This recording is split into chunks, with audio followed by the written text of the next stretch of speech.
Welcome to Dietetics After Dark, your source for food-related crime, scandal, and fraud.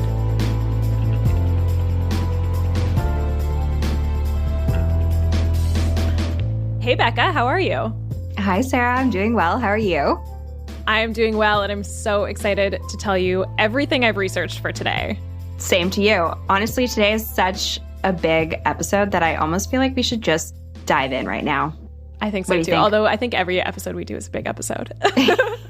It's true. Always bigger than I think it's going to be. For sure. And I do think that this one's going to be especially lengthy, so. Yeah, let's just dive in. That's a good idea. Perfect. The information in this podcast is for entertainment purposes only. If you're interested in medical nutrition therapy or personalized nutrition advice, please talk to a registered dietitian in your area. All the citations and relevant links for anything mentioned in this episode will be in our show notes. This podcast may contain coarse language and mature subject matter. Listener discretion is advised. This is an independently produced podcast. If you could rate, review, and subscribe, that would really help us out, and we will be forever grateful. So today we are going to cover some of the history behind cooking itself, and then we'll dive into the wild story of a toxin that was on everyone's favorite cooking gadget, and that's Teflon. Teflon.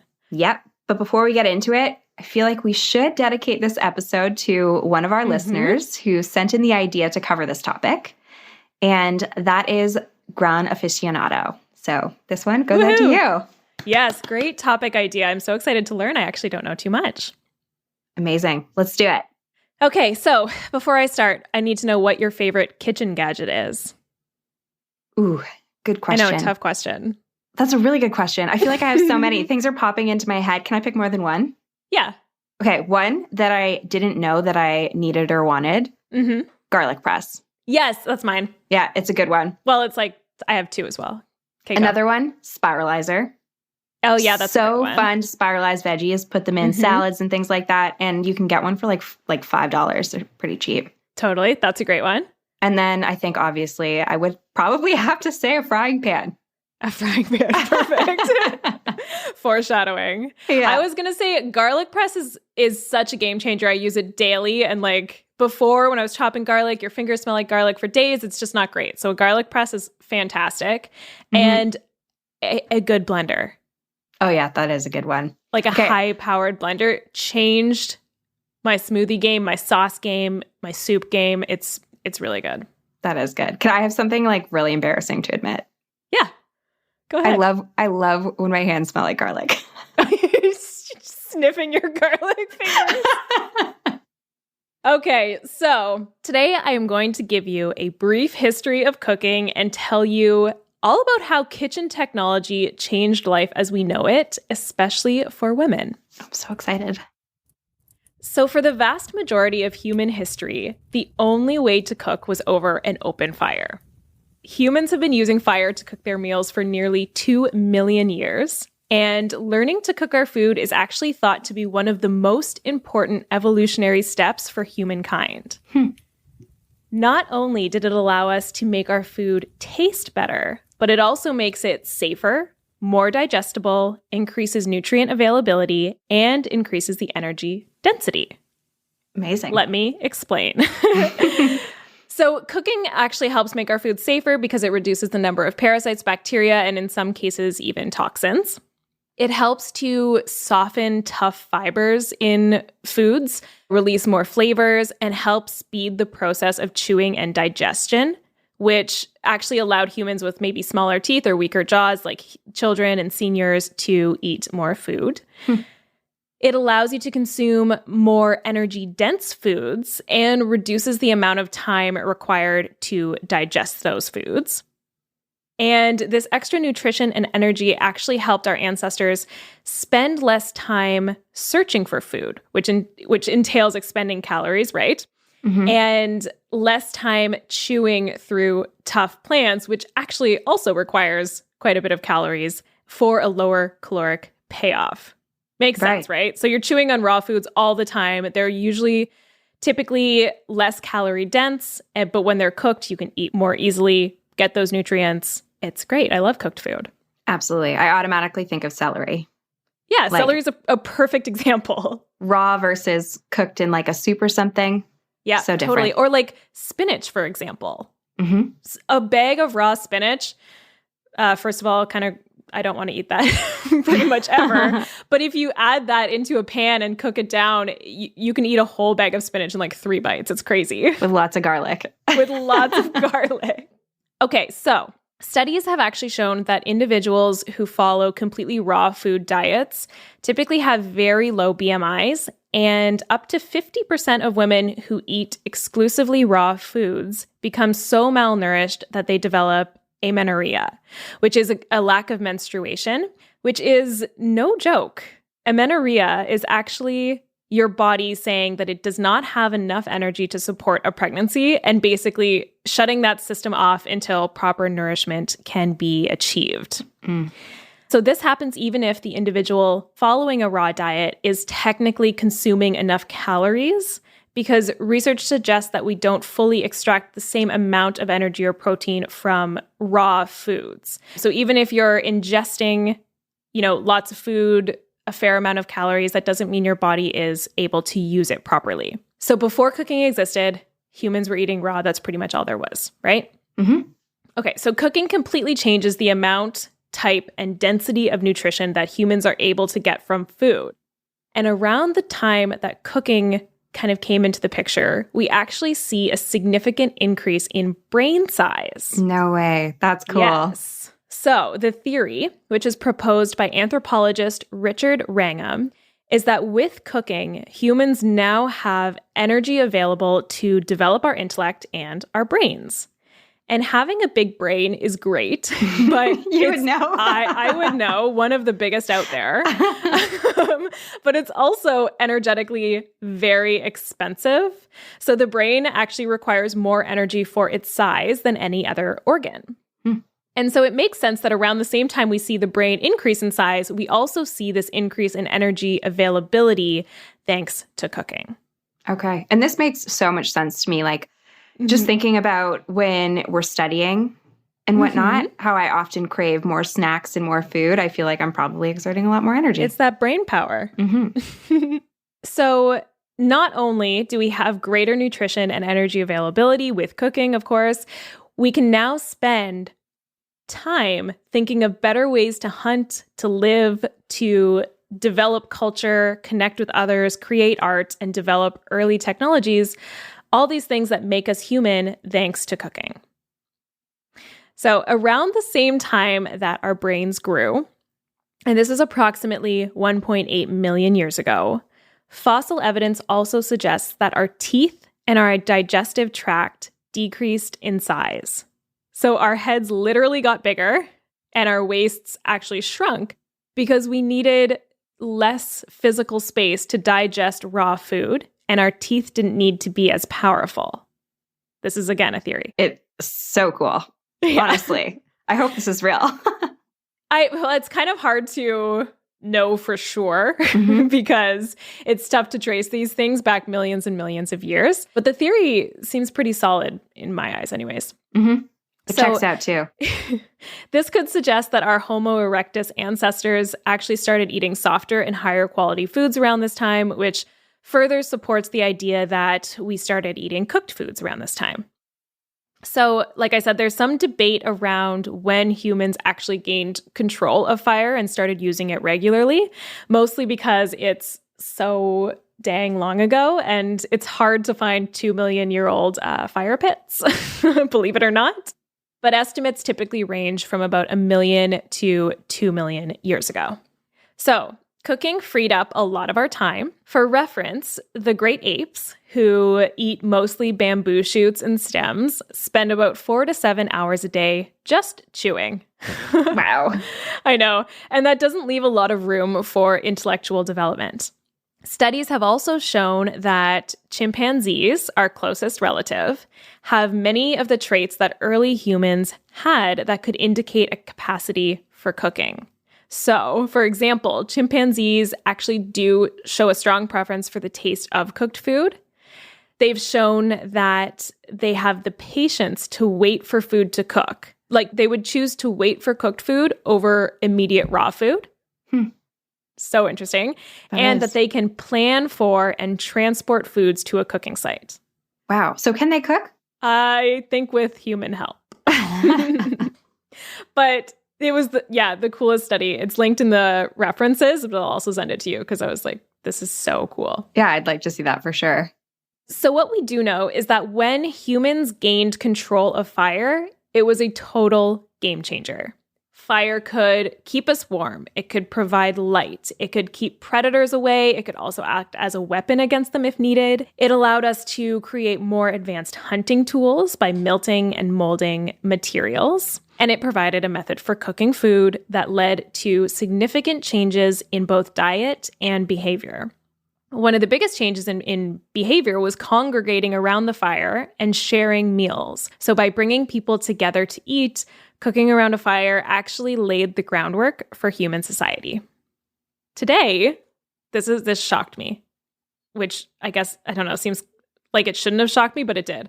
Mm-hmm. According to the World Health Organization, nearly 3 billion people worldwide still cook over fires.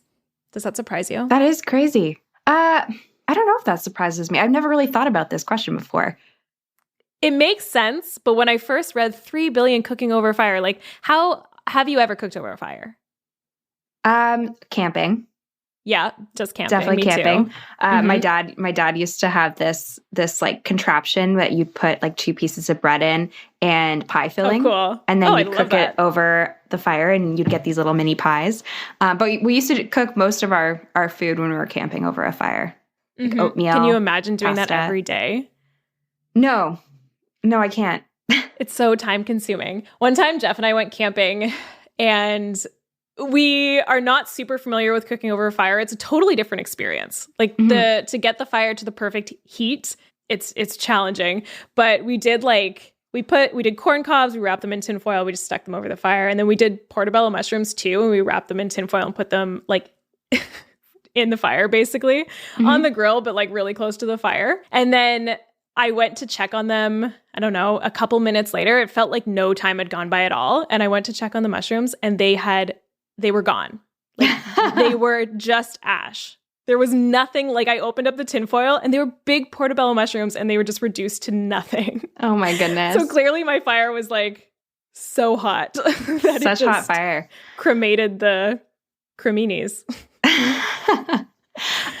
So I mean, barbecuing would not count. Barbecuing, correct? No, it doesn't count as a fire.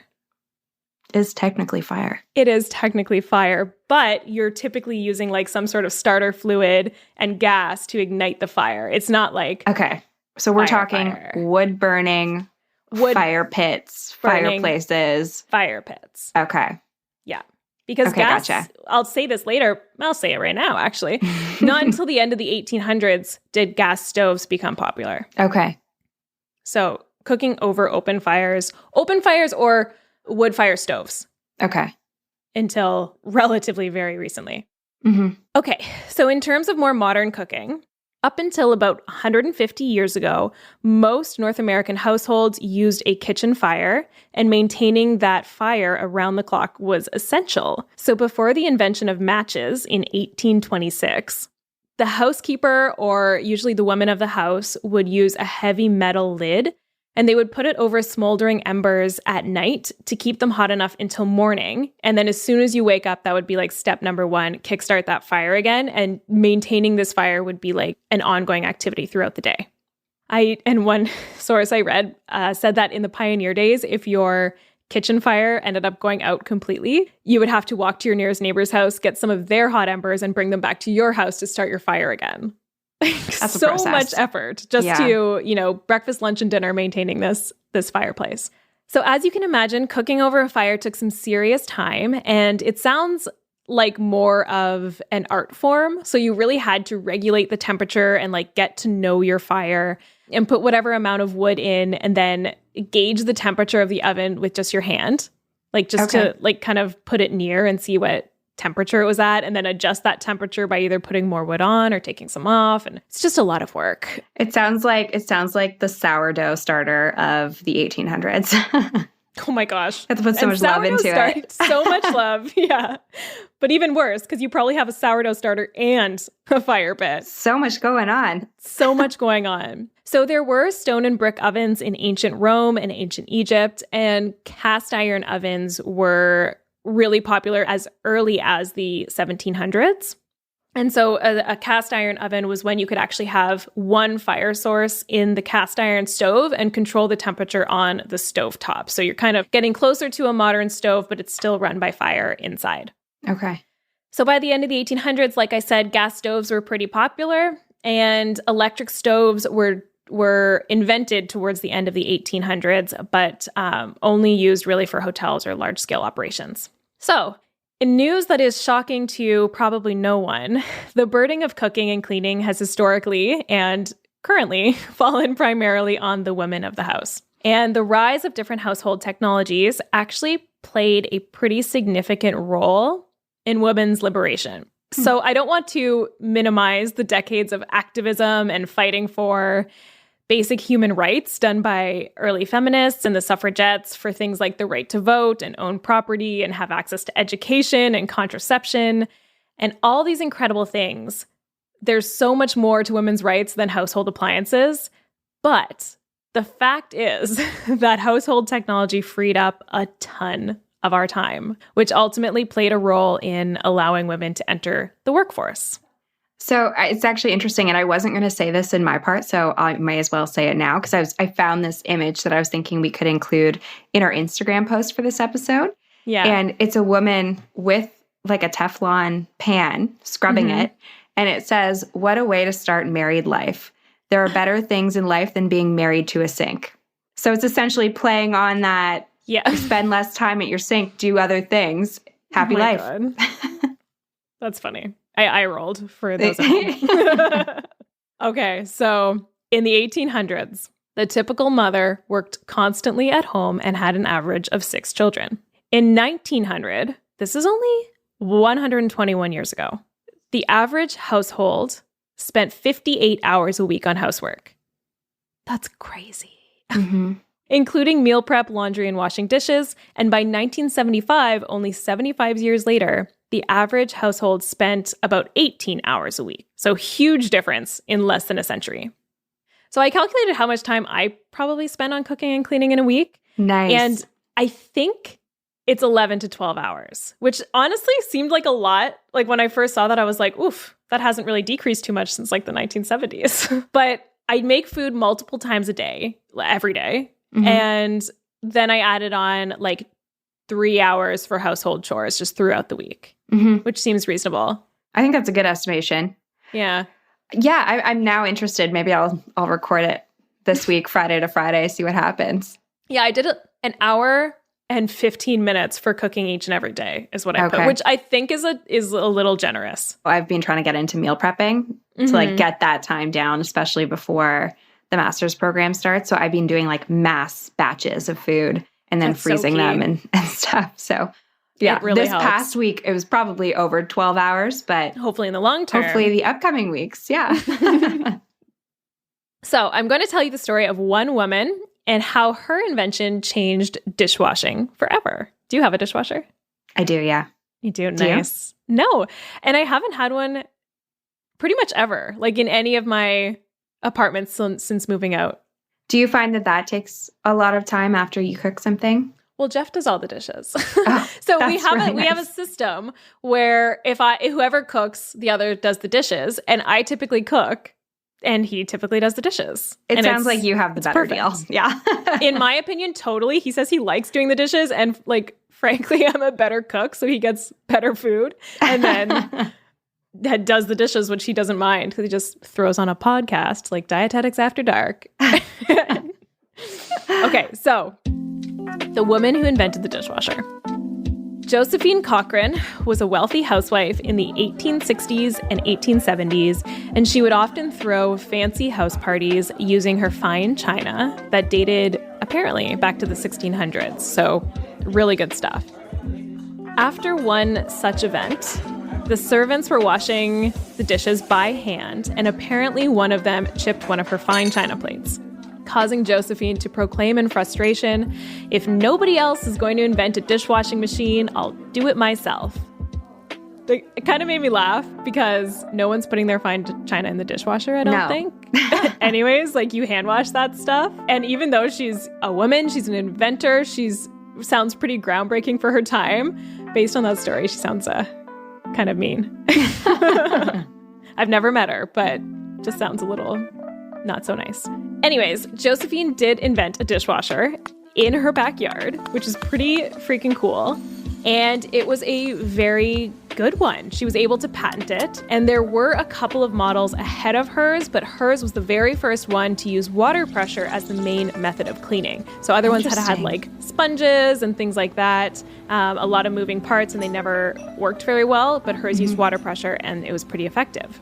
So when Josephine's husband died in 1883, she was only 45, and she was left to handle his numerous debts with very little cash. And so she actually went through with developing the dishwasher and founding the Garris Cochran Manufacturing Company, which later became part of KitchenAid.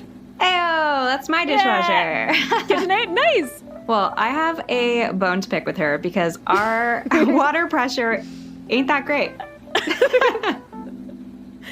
That's so funny. Okay. Using a dishwasher is estimated to save 230 hours or nearly 10 days per year, based on an estimate of 38 minutes of dishwashing per day. Wow. I know. When I read that, I was like, I think I need to look into getting a dishwasher. That's a lot of time.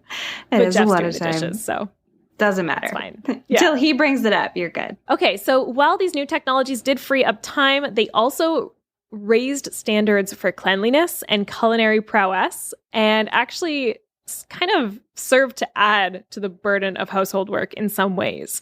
So just because time was being freed up within the household, it didn't necessarily mean that this time was being used to relax. And this contributed to the rise of the classic American 1950s housewife ideal. So things like mixers, blenders, mincers, juicers made elaborate cooking more feasible, and that raised expectations overall. So while I love a kitchen gadget, it's not all positive, women's liberation, amazing stuff. And I think that's a pretty nice segue into your story about a scandalous kitchen utensil. It was perfect. That was really interesting. I barely knew any of that stuff there. Cool. So thanks for putting that together. My pleasure. So Sarah, as you said, I'm going to be covering Teflon, which was implemented in a lot of kitchen gadgets back in the day. So the people and communities impacted by Teflon go beyond my scope and ability to fit this within an hour or an hour and a half episode. And there's so many key players and individuals who did make an impact in this case. And the main resource that I used was this documentary called The Devil We Know, as well as a couple others to back up some claims and add more context. And those can obviously be found in our show notes. But I would highly recommend checking out that documentary to learn some more about what happened. I am super excited. I don't know too much about this. It's mind-blowing, truly. Okay. Yeah. So way back when, a common kitchen appliance was using deadly toxins in order to function. And that appliance was the refrigerator. So from the 1800s to 1929, refrigerators often contained ammonia, sulfur dioxide, or methyl chloride as refrigerants in order to function and keep our food cool. Many families began leaving their fridges in their backyards after multiple cases of poisonings due to refrigerant leakages during the 1920s. 3 of the major companies at this time, they came together to develop a less dangerous refrigerant for the consumer. And these 3 companies were Frigidaire, General Motors, and DuPont. And you'll want to remember the name DuPont. Do you know where DuPont's come up before? The episode Low Carb Legacy of Dr. Atkins. Did it come up? Yes, because that was where the CEOs were putting on weight and they hired that doctor to come in and put them on a low carb diet. Oh my goodness. So I had watched the Dark Waters movie before this, but it completely slipped my mind when you said it in that episode. That's so funny. That's so fascinating. What a good tie-in.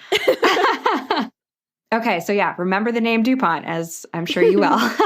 So in 1928, 2 scientists invented Freon, which is a chlorofluorocarbon, or CFC. And Freon was a non-toxic and non-flammable chemical. So at the time, it seemed to resolve the issues of these poisonings. And then it wouldn't be known until many years later that CFC actually does destroy our ozone layer. So it ended up not being all it was meant to be.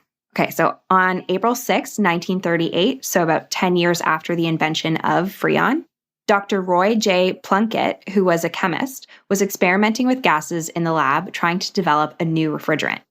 To his team's surprise, one of the samples turned into a waxy white solid, or as we like to call it, a plastic. And we now know this to be called polytetrafluoroethylene, or PTFE. How crazy. You're playing with gases in a lab and one just turns into a plastic? Can you imagine? No, I can't. It was extremely innovative. So they were like, we need to test the properties of this. So even though this refrigerant experiment was a bust, it did turn out that this solid substance had a lot of great properties, which were heat resistance, it was unreactive, and it wouldn't stick to anything. Wow. Yes. Happy accident. For sure. And before this component was ever used on pots and pans, it had another role, and that was in the development of nuclear weapons. Because of its inert and unreactive properties, it was perfect for keeping uranium hexafluorides contained when creating bombs during the Manhattan Project. So it was used to seal like the pipes, and it was coating the valves and essentially just holding the uranium in place. In 1941, PTFE resin was patented, and in 1945, it was trademarked as Teflon. In the 1950s, a French engineer named Marc Gregoire figured out how to bind this slippery substance to aluminum, giving birth to the first nonstick pan. He and his wife, Colette, began selling these pans, and in 1956, they founded Tefal, or as we like to call it in North America, Tefal. Do you have any Tefal pans? No, I've never heard of that in my life. Really? Tefal? I will bet you at least one of your pans is Tefal. Oh, really? Yeah. I'm going to Google it. We have multiple of them. They sell them everywhere. Oh, yeah. I probably do have one of these. Okay, so it's important in the story to remember that Teflon is the overarching brand name used to describe the synthetic chemicals that it contains. And one of these other chemicals is perfluorooctanoic acid, PFOA, or C8. And I'm going to call it C8 moving forward just to distinguish it from PTFE, since all of the P acronyms can get a little bit confusing. So right now we have PTFE, which is a slippery, unreactive substance, then C8, which was another man-made chemical developed in 1947, used in the process of creating PTFE. The active component in C8 is fluorine and is called a surfactant, as it reduces the surface tension between two things. Yeah, so PTFE is technically trademarked as Teflon, but in order to create PTFE, you need C8. Yes, that would make sense. So PTFE technically is Teflon, but Teflon is also the brand name used to describe the combination of these things that make it good for a pan. Exactly. I hope that makes sense. I think it makes sense, as long as I'm right. Okay, so yeah, PTFE is Teflon, and then C8 is needed, I think, to bind it to the aluminum. Okay. Perfect. Okay, so very small amounts of C8 are found within the actual kitchen products, as most of it burns off during the manufacturing process. However, a study done in the US found that 99% of Americans have C8 in their blood. Oh my gosh. Yes. And every single baby born in an industrialized country is born with this compound already in their bodies. Okay. And I'm going to explain why this is, what this means, and what we can do moving forward, because there's a lot to unpack here. Yeah. I'm learning about a new part of myself that I didn't know existed. Okay. All right, so let's jump into this true story. It's 1948 in Parkersburg, West Virginia, where there's a DuPont Teflon manufacturing plant. At this point, Teflon was already being used in many products, and that's other than in the atomic bombs as well. And it was in stain-free couch and carpet protection sprays, paint and metal finishings on both cars and airplanes. It was in nail polish. It was in the waterproof Gore-Tex rain gear. And I mean, the list goes on. It was in a lot of places because it was such a cool, useful thing at the time. Right. Then, of course, it has also been used to create the non-stick, non-reactive, water and oil-resistant layer commonly used to coat frying pans. All right, so we're in 1981 now. So a couple years later, and 50 women that are working at the Parkersburg plant are suddenly all removed from their positions and reassigned to other roles. They are given very little reasoning other than the fact that working directly with C8 might be considered dangerous to pregnant women, specifically any unborn fetuses. So of 8 DuPont employees that were pregnant, 2 children were born with facial differences. So both had eyes that were somewhat just malformed, and then one of the children was born with only one nostril. And I got my hands on one of the medical documents that highlighted the outcomes of the 8 children who were born to DuPont employees. And on this document in the left-hand corner, it actually specified the amount of C8 in parts per million that were found in each of these babies' blood. And the lowest was 0.013 ppm. Okay. So it was present in all of their bodies. Wow, okay. Mm-hmm. So Sue Bailey is the mother of Bucky Bailey, who's one of the 2 children who was born with these physical differences. DuPont implied that Sue, so Bucky's mom, was to blame. And despite her obvious outrage, she continued to work there for the insurance money and to support her family. Wow. Mm-hmm. That's awful.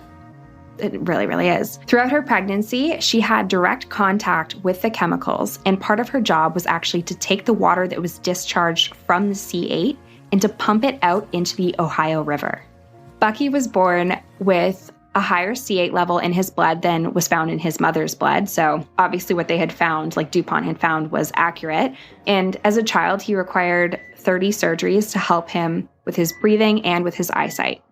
And one of these surgeries, it's so sad, they had to insert a balloon into his forehead to stretch the skin so that they could use it to restructure his nose. And apparently it gave him like really intense migraines, and they were obviously extremely painful. So he really, really did have he suffered quite a bit, I guess, as a child. But despite being in and out of the hospital as a kid, he does claim to have had a really happy upbringing. And he also says that his family was all very supportive in the process. Wow. And it wasn't until he was about 18 or so that he started really wanting an answer for what had happened to him. And we're going to come back to Bucky a little bit later in this story, as he does end up doing some really amazing stuff. Wow. All right. So the men at the Teflon plant were assured that there was no risk to them working in this plant.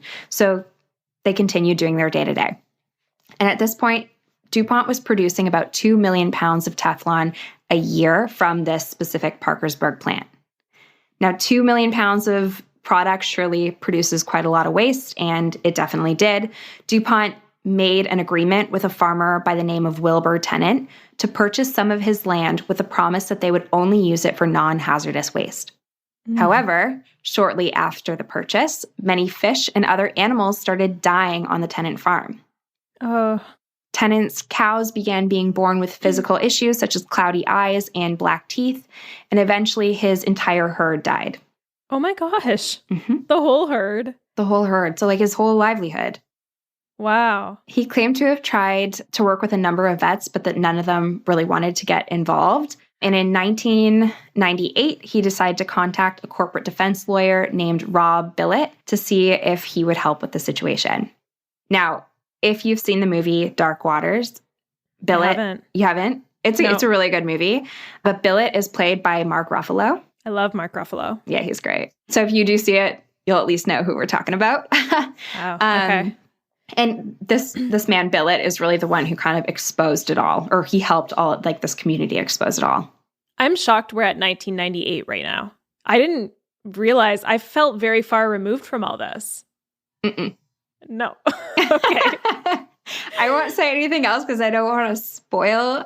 I've already learned I've got C8 in my blood. I had no idea. Oh, yeah, I know. It's a wild story, and it's one of those ones that I've heard. I watched the movie when it first came out, like I want to say it was a year or two ago. I heard it, I absorbed it, and then I kind of forgot about it. Well, we're bringing it back. We're bringing it back, and this time I'm not going to forget about it. Okay, so over the years, Joe Kiger, a resident of Lubeck, West Virginia, which is a 7-minute drive from Parkersburg, I checked, he started getting more and more suspicious of what was happening in his city. So in the year 2000, this was about 19 years or so after the female DuPont employees were all reassigned to different roles, Joe and his wife, Darlene, received a letter from the Lubeck Public Water Department mentioning that there was C8 in their water supply coming from the DuPont plant. But this letter stated that it was still within safe limits. It was safe at the current concentration. Joe began picking up on some other weird things that were happening around town. One of his friend's daughter's teeth went black. His neighbor's dog developed a bunch of tumors. There were a lot of sick community members, including a few who had developed testicular cancer. And he tried calling the Department of Natural Resources, the health department, and he even spoke to a toxicologist at DuPont, but nobody would give him any information. Wow. So eventually he heard about Tennant's farm and just how some of the cattle there developed black teeth. And he found it very unusual that he also knew some people whose teeth went black. That is so bizarre. It's very bizarre. So he decided to contact Rob Billett to see if he could help with the case. Just because he'd been seeing all this stuff around town, he thought that he had some information that he could offer. So after looking more into the facts, Billett asked Joe if he would be willing to help with the case. And like that, in 2001, Joe became the lead plaintiff in a class action lawsuit against DuPont. And this lawsuit included 6 different water districts and tens of thousands of people. Wow. Joe is just a resident? Like he's just an engaged citizen? Yeah. Oh, wow. But he was like one of the key players in that he kind of started piecing together that something wasn't right. And he obviously was a key component in like pulling this case together with the lawyer. Amazing. And the farmer. Wow. Good for him. And everyone involved. Yeah. Yeah, it's like a really motivational story, although there's a lot of terrible things that happen in it. It kind of shows you like the power in numbers in terms of getting things to change. Okay, so Billett's evidence included things such as the fact that DuPont and a company called 3M, who supplied the C8 to DuPont, had done existing research on the chemicals and its effects dating back to the 1960s. Okay, so these studies done in 1988 indicated links to cancer and changes in DNA, deeming it highly toxic and a known animal carcinogen and a possible human carcinogen. Studies done on rats demonstrated health conditions at birth, and in many cases, these included eye abnormalities. Which we've seen in those. Yeah, okay. Wow. So in May of 2000, 3M stopped using C8, which was also used in Scotchgard products. So I don't know if you've ever used Scotchgard, but they had those like fabric protectors, things for your carpet so that if you spilt on it, you could easily wipe it off. And they stopped using it in the Scotchgard products because of its health implications. And 3M, they promised to phase it out completely by 2002. However, after hearing this, DuPont decided to begin manufacturing their own C8 in Fayetteville, North Carolina. So despite the fact that their supplier, 3M, phased it out for obvious health reasons, DuPont continued to produce and use it. So they had the perfect opportunity to phase it out and find something else, and they didn't take that. Yeah, it sounds like there were many opportunities down the line for change that were not taken. Wow. Okay. Yeah. Right away, DuPont wanted to settle this case and offered $343 million to be split among the plaintiffs. How many plaintiffs? There was, I think it was just over 3,000 or so. Okay. Yeah. But the plaintiffs, they all refused to take it, which I think is so cool. It must have been tempting. Incredibly tempting. They're really clearly very passionate about this, and they know they're on the right side if they're saying no to that.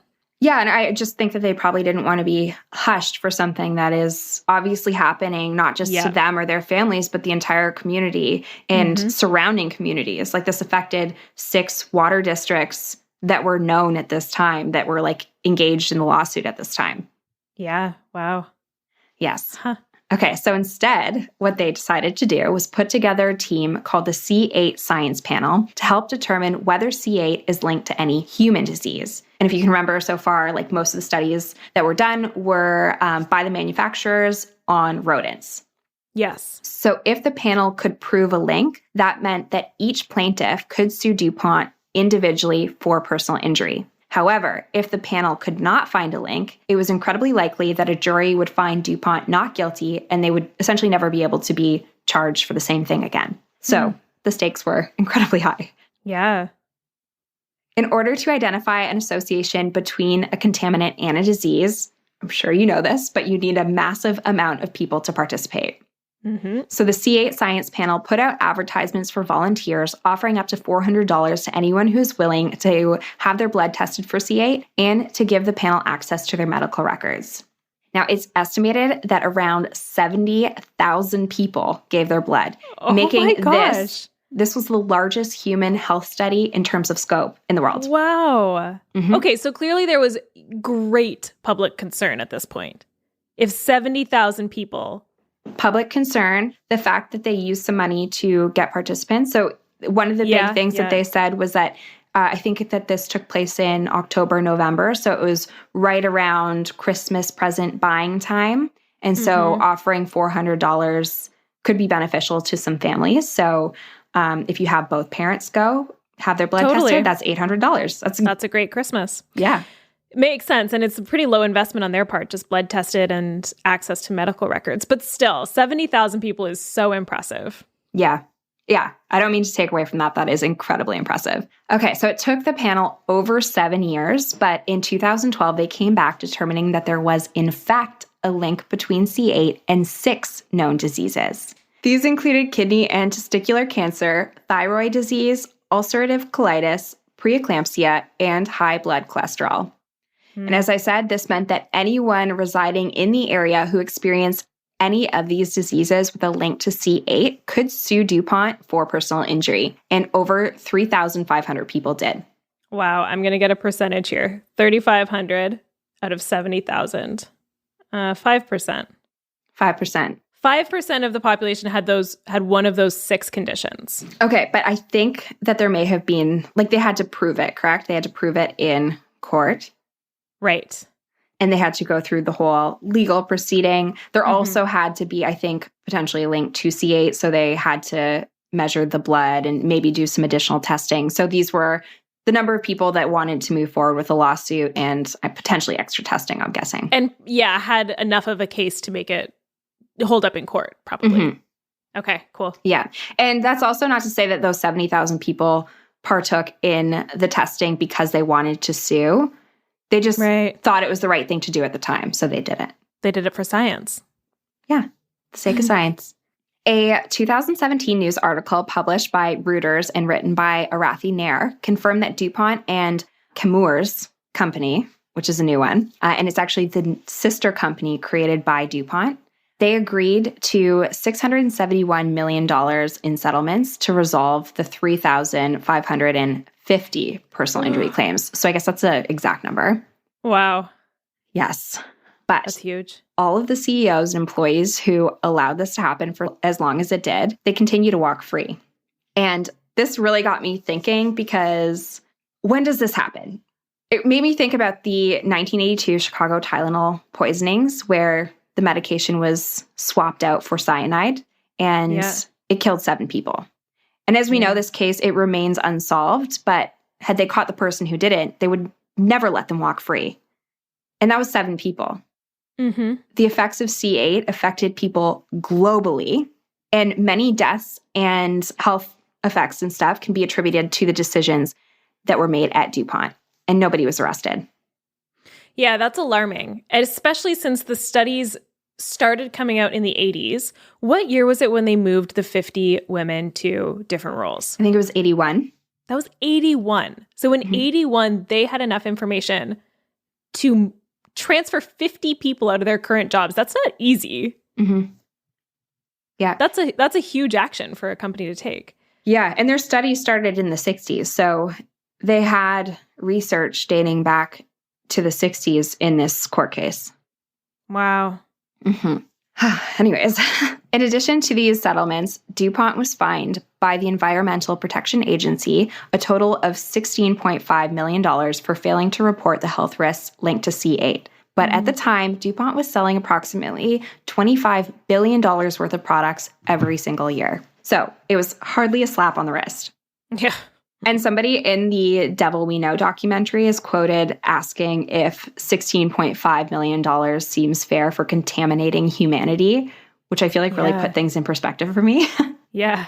At the start, you said 99% of us, like everyone in North America or everyone in the world? So they said 99% of Americans, but then I also saw some information saying that when they did some tests globally to see how many people had C8 in their blood, it was almost impossible to find somebody who didn't. And they actually, in order to find like clean blood, like blood that was clean of C8, they actually had to take samples that were like harvested and saved from the Korean War. So before all of this happened. Mm-hmm. Wow. This is wild. It is so wild. Okay, so DuPont did end up agreeing to phase out C8. And by 2015, that's where we're at right now. 6 years ago. Yeah. There was a manufacturing ban on C8. So now nobody can create it anymore as of 2015. Wow. Yes. But since it's virtually impossible to destroy, a lot of this remains in the environment and likely in our blood. Yeah. As I mentioned, DuPont created their sister company called Chemours, and I'm assuming they did this to distance themselves from the lawsuits a little bit. Makes sense from a business perspective. Chemours is now one of the largest fluorochemical manufacturers in the world, and Teflon continues to make its products to this day, but they found another chemical to use, and that chemical is called Gen X. I feel like there was a business strategy to this because when you Google Gen X, the chemical is not the first thing that pops up. Oh. So I don't know if there was some type of strategy there, but yes. So Gen X is manufactured by Chemours, and it's a organofluorine compound. Apparently, studies have shown similar effects that have been reported in rodent studies, similar to the effects linked to C8 exposure. The chemistry may also affect things like how we metabolize nutrients, which I thought was pretty interesting considering we're nutrition students. Yeah. However, the issue that remains here is that there are very few tests and regulations around bringing a new product to market. So it's not until many years later that these tests and regulations come into play. That's shocking to me. Okay, so there's a new chemical. It's called Gen X. It replaced C8, and that is still, and it's not necessarily any safer than C8 was. No, there haven't been, I guess, enough tests done on it. But based on preliminary research, it seems to have similar effects in rodent populations. Okay, so we did our episode 2, about azodicarbonamide and how, we get scared of certain chemicals in our food. But then you hear stories like this, and something that is going on a frying pan that billions of people are using every single day needs to be tested just as rigorously as our food. I don't know. I just I hate food fear and all of those things. But then you read a story like this and it's hard not to be like, okay, well, I already have this chemical in it's like C8 is probably in my blood. It's just, I see where that fear comes from.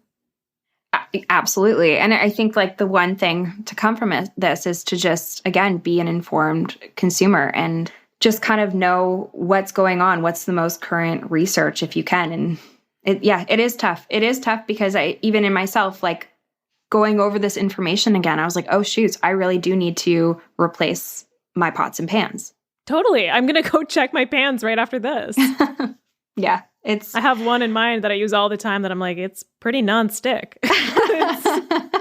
I'm sorry. But before we get into some things that we can do, I did just want to give like a little bit of a follow-up on some of the key players that I mentioned like throughout the story, because I feel like that's important. So Wilbur Tennant, who is the farmer whose land was being used as a waste site, he received a settlement for an undisclosed amount in 2001. Unfortunately, he was diagnosed with cancer, and in 2009, he passed away from a heart attack at the age of 67. That's young. His wife, Sandra, then passed away of cancer in 2011, so just 2 years later.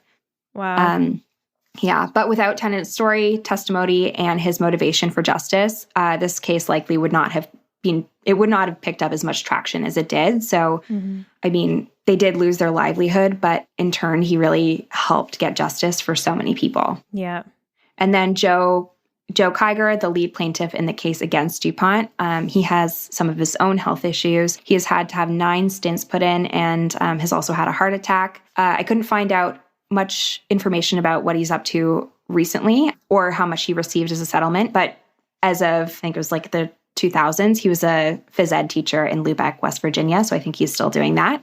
Without his suspicion and efforts, it's possible that the connections in this case would not have come to light until very much later. So he potentially saved a lot of people in being suspicious and bringing this to light.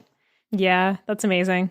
Yeah. And then we have Sue and Becky Bailey, who are also very inspirational players in this, as they've dedicated a lot of their lives to figuring out what happened at the Teflon plant and in informing consumers about the dangers of C8. They both appear in the documentary The Devil We Know, and Bucky actually plays himself in the movie Dark Waters, next to those huge names like Mark Ruffalo and Anne Hathaway. Cool. Yeah. And I did not know that he was not an actor until the very end. My mind was blown. That's awesome. So DuPont claimed that Bucky's physical conditions at birth were not statistically significant and could not be directly linked to C8. I couldn't find any information on a settlement amount for him or for his mother, Sue. And unfortunately, Sue is diagnosed with thyroid cancer following the C8 science panel blood tests, and she seems to have passed away late last year. Aw. Yeah. But Bucky is married and he has 2 children now. There was a 50% chance that his kids would be born with these same physical conditions, but it turns out that they weren't passed down genetically. So they have like a healthy, happy, beautiful family. Aw. Of course, the effects of C8 were more detrimental to those living near or working at the DuPont plant. However, as we know, the effects have kind of trickled down to the consumer level, and this is likely through some industrial waste, but also through some of the products that we purchase. So what can we do? Good question. Simply put, we can avoid nonstick cookware and consider replacing any pans from before the early 2000s, as these may contain C8 residues. Some alternative cookware options include those made of ceramic, aluminum, stainless steel, cast iron, or copper, and that's without nonstick coatings. Anything with nonstick does deserve a little bit more research. I'm not saying that they're all bad necessarily, but definitely do your own cost analysis. And then also weigh out the pros and cons for the other types of pans that I just mentioned as well, because, for instance, uncoated aluminum pans can also kind of leach into your food too. So it's just good to kind of know what you're buying. If it's not obviously stated, you can also call the companies that manufacture the pans just to see what types of products they use. Then you can check for local fish advisories and don't purchase or consume contaminated fish, which was one that I didn't even think of. Wow, me either. I wouldn't have thought of that. And then lastly, contact your health department to inquire about water contamination levels. We in Ontario, Canada, likely have a little bit less to worry about, but I did check the Government of Canada's website, and we do have a maximum acceptable concentration of C8 in our drinking water, meaning that it is still possible. And the maximum amount in Canada is 0.0002 milligrams per liter in our Canadian drinking water. Okay. But yeah, I guess like the take-home message here is just to continue to be an informed consumer. Yeah. And I feel like even just by listening to this episode, you're doing exactly that. Totally. Yeah. I'm a more informed consumer thanks to that story you just told. Oh, I know. It's an intense one. It is an intense one. Well, that was really well done. Great job. I learned so much. I will be immediately checking my pans. Same here. That's the thing about being an informed consumer. Like, there is this line between being unnecessarily scared of, ingredients you can't pronounce that are totally harmless, being an informed consumer, and there are risks when we introduce new chemicals. I don't know. I don't have an answer. Yeah, and it's tough because when it's a new chemical and there's no studies on it, it doesn't necessarily mean that it's better than the last one that was used. Yeah. For sure. So, yeah. Okay. Stay informed. Well, sorry if that wasn't that positive. I know. No, it was a really good story. And there was kind of a happy ending. Yeah, I'd say so. Good. A lot of people did end up getting some justice, at least. And there are a lot of people that were involved in this and others that weren't. Even Mark Ruffalo, actually, they vouch and like are helping push these kind of cases forward. That's awesome. Yeah. So it is interesting to see. Cool. Okay. Well, to get us ready for next week, I want to know, and it's kind of a weird question, but how, do you have any experiences with a multi-level marketing scheme or a pyramid scheme? I'm a little bit embarrassed to say this publicly, but yes. And not just from buying from them. But yeah, I was a part of a company a couple of years ago called Stella and Dot, and it's a jewelry company. And I mean, at the time, you don't really think of these things MLMs. Yeah, as being MLMs. But yeah, I sold jewelry for a period of time and hosted little parties and things like that. And I found it so much fun. And then there was a point that I hit where I was like, it doesn't feel good anymore because it wasn't my own product. I couldn't vouch for the prices or how the jewelry was made 100%. So I started to feel like a little bit icky about it. Right. And then I stopped doing it. Aw. See, don't be embarrassed though, because they're so appealing. I can see why people want to sell them, have a little side hustle, and they're, I don't know, they're kind of designed to suck people in. That's the whole point. No, for sure. And I do think that it's part of like why I'm here today, because it really did make me realize that I wanted to own my own business and to be able to either offer a service or a product that can genuinely help people that I have control over. Yeah. Oh, that's so nice. See? Happy ending. Yes, definitely. And I do love Tupperware and lots of other MLM type businesses. Yeah, totally. I don't have any personal experience with them other than like being gifted things from Avon, let's say, or Pampered Chef or Epicure. Do you know Epicure? It's like a spice company. Okay, I was going to ask if that was the like the essence, like the oils. No, that's something living. Okay. Maybe? I don't know. I can't remember. But I do have a lot of messages on Facebook from people from high school and things like that being like, hey, do you want to like my Facebook page? I'm selling this. Yeah, I get a lot of Arbonne. Arbonne ones. Yeah, lots of Arbonne. Yeah, lots of DMs.